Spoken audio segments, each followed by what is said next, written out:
देखिए दांतों की बात हो रही है जिस पे जो सबसे ज़्यादा लोग फोकस करते हैं दैट इज़ ऑन स्माइल। ठीक है, अब हम तो कैमरे के सामने होते हैं तो हमारे लिए भी बहुत ज़रूरी है, लेकिन बाकी लोग भी जो स्क्रीन पे काम नहीं भी करते उनके लिए भी स्माइल बहुत ज़्यादा इम्पॉर्टेंट है।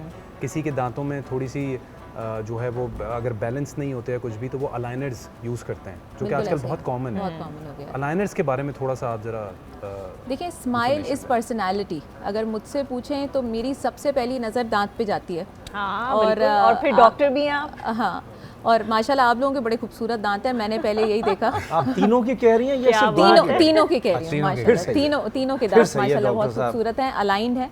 और पहले जैसे मैं पास्ट 20 ईयर्स से प्रैक्टिस कर रही हूँ अल्हम्दुलिल्लाह, बीइंग एन ऑर्थोडोंटिस्ट।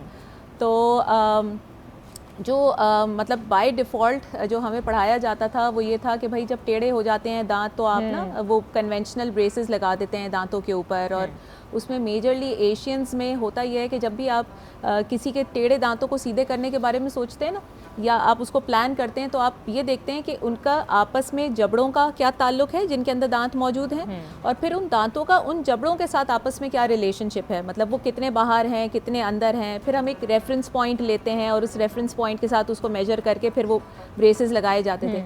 अच्छा, कॉमनली जो है हम एशियंस के अंदर ना हमारे ऊपर वाला जो जॉ होता है ना वो बाहर होता है, making a pout like face ना। और ये जो लॉन्ग फेस वाला आजकल ट्रेंड है ना वो हमारे एशियंस में जनरली कम पाया जाता था।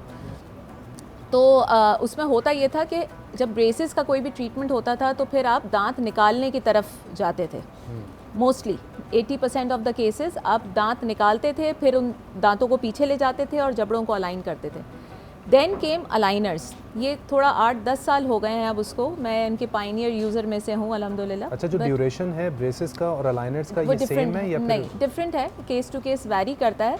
बट अगर एक कॉम्प्लिकेटेड केस को आप देखें और उसको कंपेयर करें कन्वेंशनल ब्रेसेस और अलाइनर्स के साथ, तो aligner will take less time than conventional braces.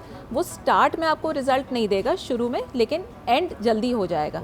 और कन्वेंशनल ब्रेसेस जो है ना वो आपको स्टार्ट में एक अच्छा डिफरेंस देंगे इन शुरू के 2 महीने, और फिर एंड वो 2.5 ईयर में होंगे। रीज़न बीइंग कि जब आपके दांतों के ऊपर कोई चीज़ चिपकी होती है, फिक्स्ड हो जाती है, तो उसके साथ तारें लगी हुई हैं, उन तारों के अंदर मैकेनिक्स हैं जिसकी वजह से दांतों की मूवमेंट होती है।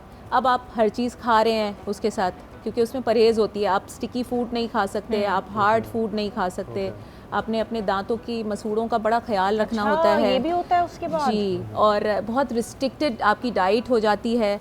फिर विटामिन डी का इसमें एक बहुत बड़ा रोल होता है कि जब आप दांतों को मूव कर रहे होते हैं तो क्या हड्डी के अंदर इतनी ताकत है। डॉक्टर साहिबा, हमारे पास एक ब्रेक है, लेकिन